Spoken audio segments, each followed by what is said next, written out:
Very good evening, friends. Meeting again in the session of Kant's philosophy. We have started discussing again the Kant's philosophy from third year syllabus point of view. And the chapter number 28, we have started the study of the provings. And this chapter, he has just introduced regarding what is the importance of provings, how it has started, and basic introduction regarding the provings. What is the importance exactly? The need of the proving was there. Before Hahnemann, no one have done the provings. He was the first one who started the human provings. And because of which the things becomes very clear. And if you want to learn more and more about the homeopathy and more about the materia medica, what is needed is the thorough study about the thing. What Hahnemann explains and Kant explains regarding this proving that unless and until you go into the depth of understanding the symptomatology which gets produced after giving it to the prover, we cannot understand exactly the depth of the remedy. And that's why it is too much necessary to understand the human being. It is too much necessary to understand the symptomatology during the proving of the human being. And then you understand the remedy better. We were on page number 216 from my book, in the chapter number 28, the study of provings. We have to start with new paragraph, that is the extensive knowledge makes a man simple and makes him gentle. He starts about the understanding of the human philosophy along with the drug proving. He explains that the extensive knowledge makes the man more and more simple. His ego comes down. As you go on learning, your ego comes down. Then you understand that you know very less. And this is what he says in next sentence. Extensive knowledge makes a man realize how little he knows and what a small concern he is. So this is very important. You must go on learning and then you will understand you know very little. A little knowledge makes a full of a man. If you have very few knowledge and you become full, you start finding it out that you know everything, and makes him think he knows it all. And the more he forgets of what he has known, the bigger man he feels he is. So this is what happens generally when you know very little thing and you think yourself that you know a lot and you make full of yourself only. The smaller he feels, he is more he knows. You may rest assured. In order to do this, he must study and keep himself in a state of gravity and state of innocence. And what he is saying? This is the actual method. If you want to go ahead, you want to learn more and more, and you have to keep on keep going on doing your studies. This is the only method which makes you more and more knowledgeable. At the same time, this keeps you on the your feet on earth, and you will always remain simple. And this is the simple method. If you want to learn more and more about the medicine or remedies, then you go on studying the remedies. In the scientific world, we have all those horrible jealousies and the feelings of hatred to those who know more than we do. This is the, yeah, at the present state, this is more and more. These jealousies are more. When you start practicing, the jealousies always develops over there. A man who cannot control that and keep that down is not the fit to enter into the science of homeopathy.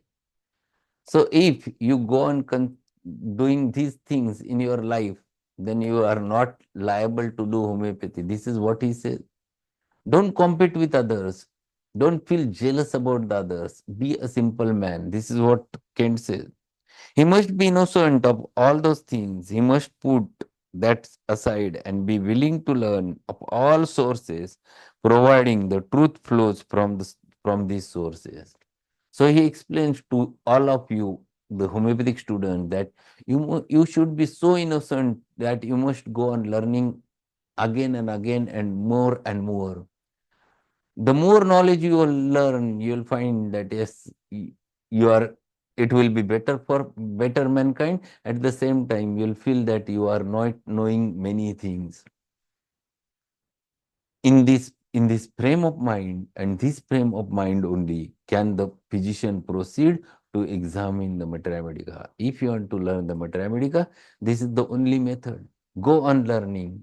If you learn Allen's materia medica or Allen's keynotes, then open the Borik's materia medica. Go ahead with Borik. Then after completing Borik, then try Kent's materia medica. After learning the Kent's materia medica, then go for the Tyler's materia medica. Go on learning it from different sources, so that you gather more and more information and more knowledge about the subject. And this is the only way with which you have to approach. We have already said that Hahnemann had no materia medica to start with. He could not go to the books and read and meditate and find remedies in the image of human sickness. We have ample materia medicas in our hand. There was no materia medica for Hahnemann. So what he has done? He never left the study. He, he himself developed materia medica with the experimentation.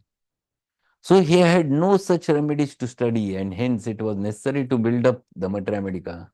We can imagine that Hahnemann must have been almost in a state of despair and inclined to say, there is no knowledge upon the earth. He felt in his own mind that we should never know anything about the materia medica so long as we perceived its effects only in the human sickness. But that a true and pure materia medica must be formed by observing the action of medicines upon the healthy human race. So what he says, if we were there at the Hahnemann's place, we would have become despaired that we don't have materia medica, let us don't study again or don't study further. But he was Hahnemann. What he has done? Yes, if there is no materia medica, let us find it out the materia medica. Let us go for the materia medica. And then he started thinking that there is need to prove these medicines on human being, observe the actions, let us see what happens. And then with this thought in his mind, he started doing the provings. Hahnemann did not commence to feed these medicines to others. He took the Peruvian bark himself and felt its effects upon himself. He allowed it to manifest its symptoms, and when he had thus proved the Peruvian bark, which we call China, it might be then said that the first remedy known to the man was discovered, and that the first drug effect was known, and that China was born. So this was the first remedy. This is the MCQ for the students. Which is the first remedy proved in homeopathic materia medica? It is the China, Peruvian bath. Because materia medica started right from that medicine. And it was done by Hahnemann. Hahnemann searched the literature of the day to find out what other effects of China had been discovered accidentally, and accepted such as were in harmony with what he had discovered. So he also studied the to find it out what are the other effects of China was knowing, and comparing it with what effects it has produced in his proving. We have already referred to the fact that Hahnemann was able, after proving China, to see that in its action it closely resembled the intermittent fevers that had existed through all the time, that there was a most abundant relation of similitude between China and intermittent fever. So after proving the China on healthy human beings, he came to the conclusion, yes, China has close relationship to the intermittent fever. It used to produce a typical attack of intermittent fever, which starts with chill, goes to heat, and then to the sweating state. He observed that on himself, then the rest of his friends or relatives, and then he correlated intermittent fever with the China. We have already referred to the fact that Hahnemann was able, after proving China, to see then in its action, it closely resembled the intermittent pures that had existed through all time. That there was most abundant relation of similitude between China and intermittent pure. Do we wonder then that Hahnemann said to himself, can it be possible that the law of cure is the law of similars? Can it be possible that the similars are cured by the drugs that produce symptoms like unto the sickness? Every drug, he proved thereafter, established a law more and more and made it appear more certain. And every drug that he had proved added one more remedy in the instrument that we call the materia medica until it came to be what we know recognize as Hahnemann's materia medica pura and the materia medica of chronic disease. So one by one, he started proving the drugs. He proved many drugs.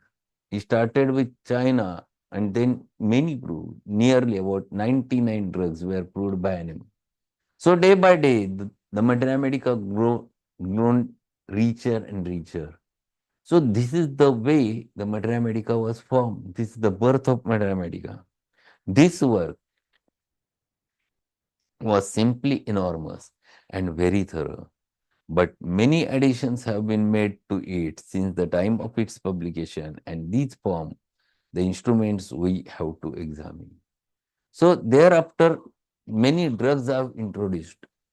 Hahnemannian time, they were very less in number, but now we have ample remedies which were proved, and they were not only proved by Hahnemann, but there are many provers who have proved the remedies, and we got the a thorough materia medica. The best way to study the remedy is to make a proving of it. Underline this sentence. This is very important. The best way of study a remedy is to make proving of it. Suppose we were about to do that. Suppose this class were entered upon approving. Each member of the class would devote.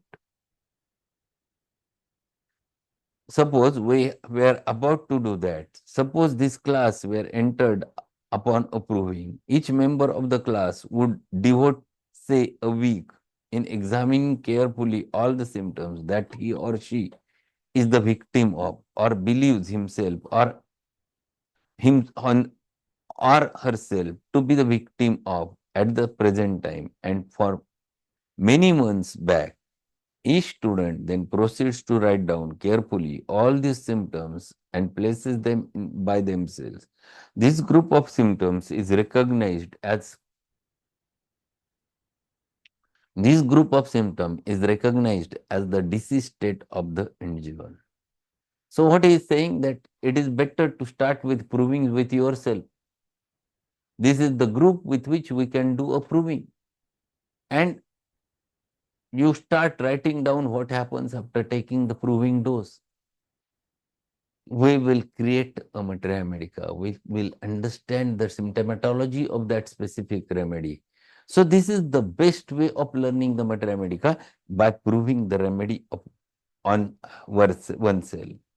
The master prover is decided upon, who will prepare for the provings of substance unknown to the class and to all the provers known only to himself. So there is one master prover who knows what to prove. No one knows, no the member from the class knows that what they are proving. He is the only person who knows what medicinal substance should be proved. He will begin with the first or earliest form of the drug. It may be the tincture, or the potentize it to 30, putting a portion of that potency into the separate vial for each member of the class. So he is explaining exactly how to go ahead with the proving, the procedure of proving. The provers do not know what they are taking, and they are requested not to make known to each other their symptoms. One more thing he has highlighted, that everyone should write down their own proving. Don't ask or don't discuss with themselves. When their own original symptoms appears in the proving, The effect of the remedy upon any one of these chronic symptoms is simply noted, whether cured or exaggerated, or whether or not interfered with. But when symptoms occurs in its own natural way, without being increased or diminished, or it may be looked upon as one of the natural thing of that particular prover, and hence all the natural things of the prover are eliminated. So what he is saying, if you are proving on the whole class and one of the student might have some symptomatology over there, and after giving that prover's proving dose, his symptoms either increased or decreased, or some there may be some change, then that you should not take into consideration the symptoms of that prover, because it might be there might be a variation can occur, and that's why that should not be taken as granted. So it should be eliminated. Generally, if the remedy takes a marked hold of a prover, all the chronic symptoms will subside. But when proving only takes place partial hold, it may only create few symptoms. So if the prover is sensitive enough, you will get a marked hold of that remedy, and whole symptomatology or many symptoms you can get during proving. Certain insensitive patients, you never get such things. These few symptoms, when added to the symptoms that the other provers have failed, will go to make up the chronic effects of the remedy, which may be said to be the effect of the remedy upon the human race, as now as to the method. So every prover will going to get certain symptomatology after taking the dose. Everyone will going to write it down what he had or she has been suffered, and then collecting that whole things will going to cover whole story about that drug substance or knowledge about that drug medicinal substance. There are certain provers who already have some symptomatology. Their symptoms should not be taken into consideration if their own symptoms either diminished or increased. So those should be eliminated, or those should not be taken during the proving. After the master prover deals out these vials, each prover takes single dose of medicine and waits to see if the single dose takes the effect. So master prover gives that remedy in a single dose to everyone.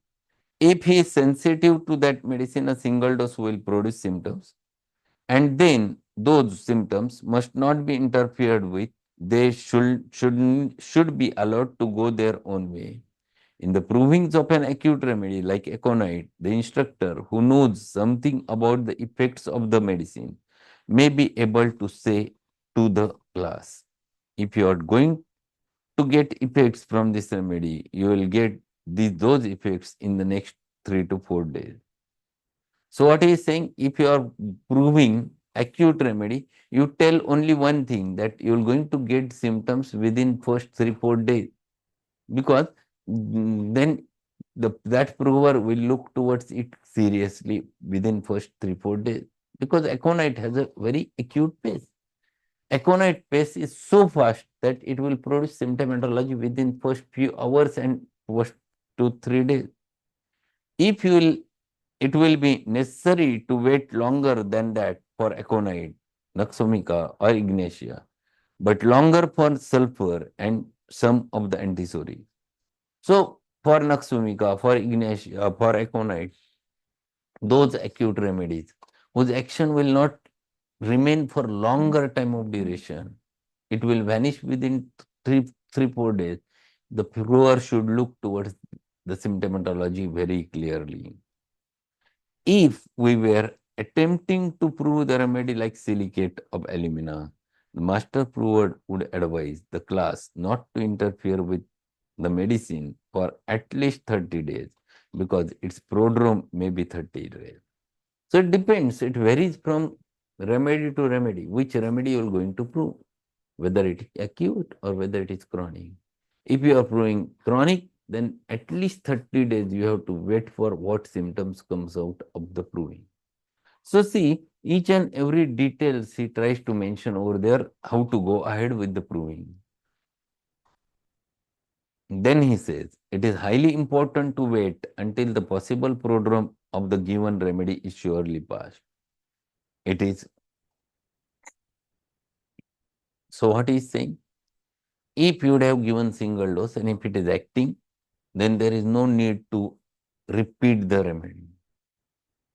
It is better to wait. It is, if it is short acting remedy, the action will come speedily.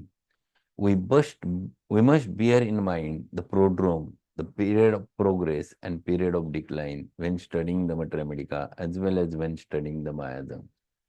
Very important hint which he explains that you must know the period of prodrome, progress and decline whenever you are studying the provings as well as whenever you are proving the miasms from the patient. In acute disease, the prodrome is short, the progress is short and decline is short. There is always a decline which happens over there in acute disease. But with chronic, there is period of prodrome and progress, no decline.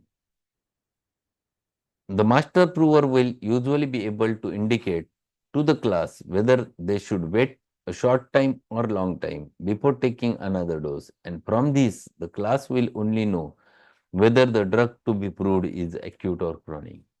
So what he says, the master prover should explain to the provers that whether it is how much time they should wait for symptomatology, 2 or 3 days, 4 days, or for a longer period like 1 month.